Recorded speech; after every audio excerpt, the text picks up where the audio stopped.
सम्राट चौधरी की बड़ी मुश्किलें, प्रशांत किशोर की एंट्री ने लाया बिहार में सियासी उबाल। पहले से ही लोग गर्मी से हैं परेशान और अब पीके ने दे दिया है राबड़ी का साथ, तो राजनीतिक पारा एकदम बढ़ गया है। बताएंगे आपको पूरी खबर, मगर उसके पहले नमस्कार। स्टार टीवी बिहार देख रहे हैं आप और मैं आपके साथ वंदना।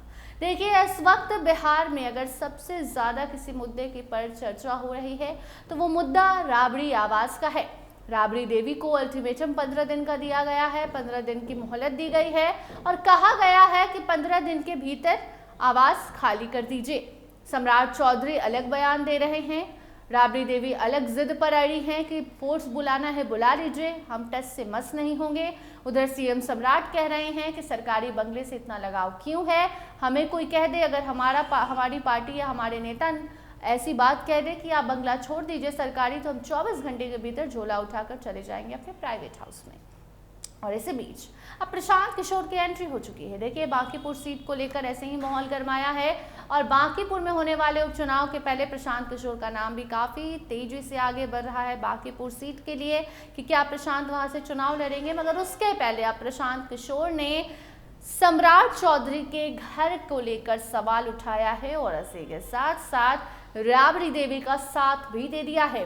जी हाँ, राबड़ी देवी को जिस तरीके से नोटिस पर नोटिस मिल रहा है, जिस तरीके से बयानबाजियां हो रही हैं, राबड़ी देवी को लेकर हो, लालू परिवार को लेकर हो, राबड़ी आवास को लेकर हो, इस पर अब सम्राट चौधरी के बयान का पलटवार करते हुए नजर आए हैं प्रशांत किशोर। प्रशांत किशोर से जब सवाल किया गया कि राबड़ी आवास को खाली कराने की बात की जा रही है, राबड़ी देवी जिद पर अड़ी है, इस पर क्या कहना चाहेंगे आप, तो आपको सुनाएंगे किस तरीके से प्रशांत किशोर ने जवाब दिया है, तीखा हमला बोला है। और इसके साथ साथ वो कह रहे हैं कि राबड़ी जी तो यहाँ 20 सालों से रह रही थी और अब दिक्कत सरकार को होने लगी और ये उस सरकार को दिक्कत हो रही है जो एक अन्य मार्ग को और भी ज्यादा डिप्टी सीएम वाला हाउस लेकर भी बड़ा बना रहे हैं। अब खुद सुनिए किस तरीके से राबड़ी देवी का साथ देते नजर आए हैं प्रशांत किशोर और इसके साथ साथ सम्राट चौधरी के आवास को लेकर भी अब बड़ा सवाल खड़ा कर दिया है। अच्छा सर, राबड़ी देवी जो है सर 10 रोड जो है बंगला खाली नहीं करना चाह रही है, कह रही है फोर्स बुला लो, इस पर क्या कहेंगे सर? देखिए, राबड़ी जी वहाँ पर प्रतिपक्ष के नेता के तौर पे विधान परिषद में वो शायद नेत्री हैं, उसके आधार पर उनको घर मिला हुआ है। सरकार ये कह रही है, जहाँ तक हम लोग मीडिया के माध्यम से जानते हैं, कि इस घर को छोड़ दीजिए, दूसरे घर में चले जाइए। सही है गलत है, ये मामला उनके बीच और सरकार के बीच का है।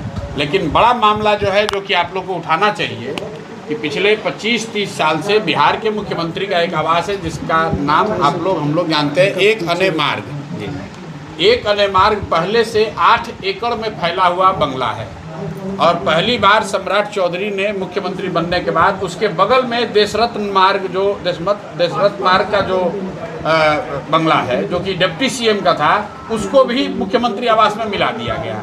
तो मैं आपके द्वारा बिहार की जनता को ये बताना चाह रहा हूँ कि देश में सबसे धनी राज्यों में एक महाराष्ट्र का जो मुख्यमंत्री का बंगला है वो 10 कट्ठे में 15 कट्ठे में है और देश का सबसे गरीब राज्य है बिहार, उसका मुख्यमंत्री 8 एकड़ के बंगले में उसको पूरा नहीं पड़ रहा है, तो 5-6 एकड़ का बंगला और मिला दिया है।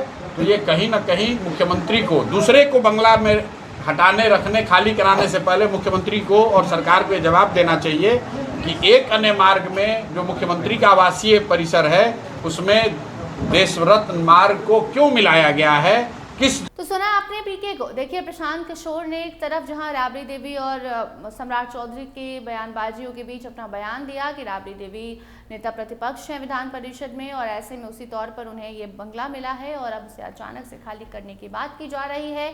जहां वो 20 सालों से रह रही थी, वो आवास खाली करना इतना आसान नहीं होता। बाकी ये उन दोनों के बीच की बात है, हम इस पर कुछ नहीं कहेंगे, कहते हुए प्रशांत किशोर आगे बढ़ते हैं और फिर सम्राट चौधरी के आवास पर कहते हैं कि ये कौन कह रहा है कि वो आवास खाली करे जो खुद दूसरे का आवास हड़प कर बैठा है। खैर, ये प्रशांत किशोर का कहना था, बाइट आपने सुन लिया है। और इसके साथ साथ आपको बता दें कि बांकीपुर सीट को लेकर भी सवाल उठाए जा रहे हैं कि क्या प्रशांत किशोर वहां से चुनाव लड़ेंगे। तो प्रशांत किशोर ने कन्नी काट ली है। प्रशांत किशोर का कहना है कि ये तो हमारी पार्टी तय करेगी, लेकिन जिस तरीके की चर्चाएं हैं धुआं ऐसे ही नहीं उठता, आग कहीं लगती है तभी धुएं की चर्चा होती है, धुआं नजर आता है, और वही हुआ है बांकीपुर सीट को लेकर। बाकी आप इस बयान को लेकर और बांकीपुर सीट को लेकर, बिहार के राजनीतिक में चल रहे मुद्दों को लेकर क्या कुछ सोचते हैं, कमेंट सेक्शन में जरूर बताइएगा। देखते रहिए स्टार टीवी बिहार। धन्यवाद।